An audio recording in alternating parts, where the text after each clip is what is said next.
اے گروہ جن و انس، اگر تمہیں قدرت ہو کہ آسمان اور زمین کے کناروں سے نکل جاؤ تو نکل جاؤ، اور زور کے سوا تو تم نکل سکنے ہی کہ نہیں، تو تم اپنے پروردگار کی کون کون سی نعمت کو جھٹلاؤ گے؟ تم پر آگ کے شعلے صاف اور دھواں ملے چھوڑ دیے جائیں گے، تو پھر تم ان کا مقابلہ نہ کر سکو گے، تو تم اپنے پروردگار کی کون کون سی نعمت کو جھٹلاؤ گے؟ پھر جب آسمان پھٹ کر تیل کی تلچھٹ کی طرح گلابی ہو جائے گا تو وہ کیسا ہولناک دن ہوگا، تو تم اپنے پروردگار کی کون کون سی نعمت کو جھٹلاؤ گے؟ تو اس روز نہ تو کسی انسان سے اس کے گناہوں کے بارے میں پرسش کی جائے گی اور نہ کسی جن سے، تو تم اپنے پروردگار کی کون کون سی نعمت کو جھٹلاؤ گے؟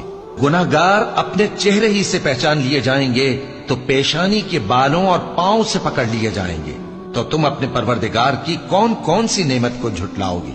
یہی وہ جہنم ہے جسے گناہگار لوگ جھٹلاتے تھے، وہ دوزخ اور کھولتے ہوئے گرم پانی کے درمیان گھومتے پھریں گے۔